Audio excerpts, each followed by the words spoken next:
Hey guys, thanks for checking out this video in the tutorial series, Solidity Beginner to Intermediate. This is the 10th video in the series, and today we're going to be talking about the message object or MSG object. All right, so the MSG object, it's a global object and it carries a lot of useful information that you're going to need in your smart contracts.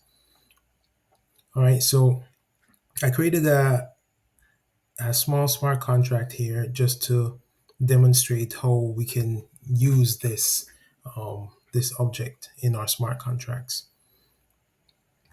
All right, so this contract is called transaction info. All right, it has an owner with the data type address and the contract balance, unit 256. All right, so let's deploy this contract. Make sure it compiles without errors, and let's deploy. All right, so I'm using the Sepolia network, and it's doing that. It's a injected provider, so it's gonna use my MetaMask wallet.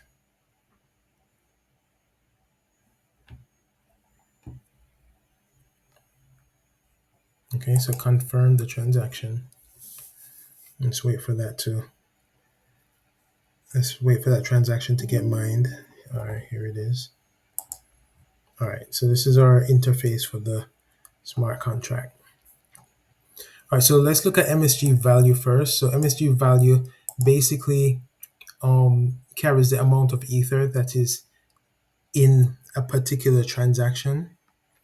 All right, so what I'm gonna do is I'm gonna send ether into the contract. All right, and what's gonna happen with this function, send ether function, is gonna grab the message msg.value. The value is a method on this object. So it's gonna take the amount that is in value, and it's gonna add it to the contract balance, which is up here. So we'll be able to see how much ether we have in this contract.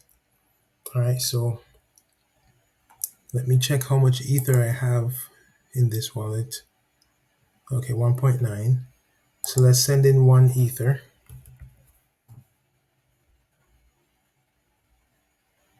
Send ether.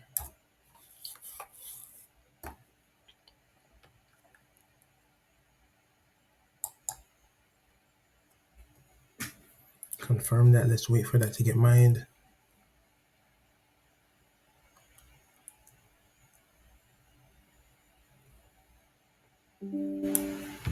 Okay, there we go. We can see the results on Etherscan too.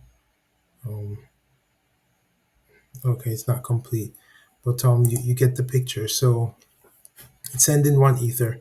Once that is finished mining, you're gonna see 1 ether appear right here. All right, there it is. See, 1 ether. All right, and if we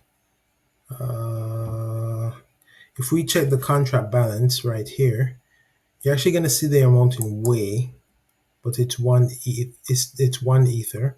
So 1 with followed by 18 zeros, which is equal to 1 ether, but it's using the unit way, and we covered this in a previous tutorial. But way is the smallest unit, ether is the largest unit.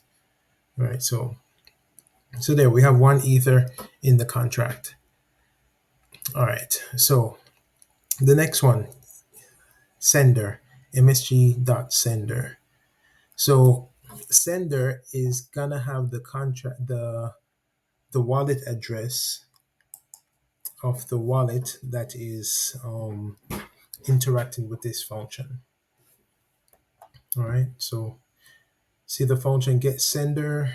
It's an external function, view, and it returns an address. So let's click on get sender. It's right here. So you should see my wallet address, which ends with 96D6. So that's what you should see.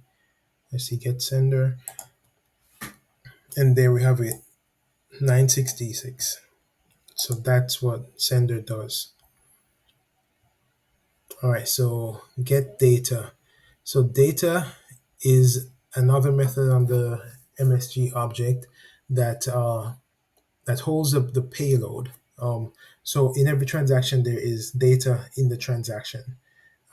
And we're gonna get deeper into that in a future tutorial, right? But data is basically information that is carried in the transaction, right? And there's a lot that can be done with that, but we'll discuss that later, right? But if I was to click get data, this is basically what you see, right? It's encoded, but know that you'll just be getting the payload of the transaction, and we'll get deeper into that in a future tutorial. Not in this playlist, but in a more advanced tutorial. So that's data. Get function signature. Well, msg.sig, right? So sig is a method that carries the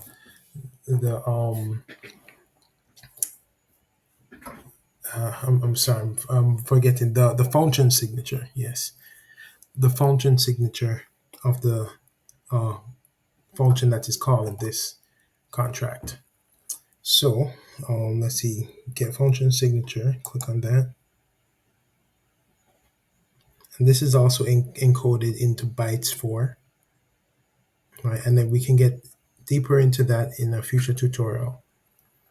But just understand that, you know, these just have a basic understanding of what these methods do, right? And that is basically it. So you have the msg.sig, msg.data, msg.sender, and msg.value.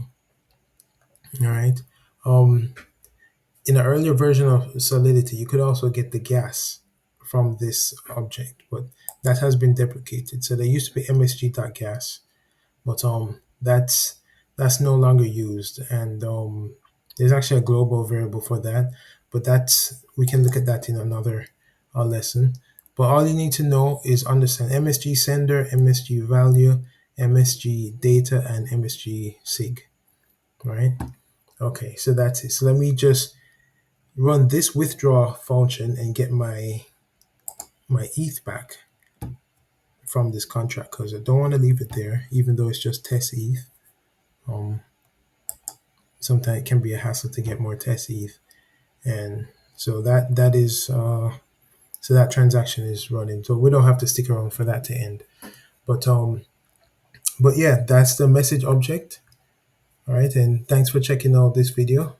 Like, comment, share, subscribe, turn on post notifications, and I will see you in the next one.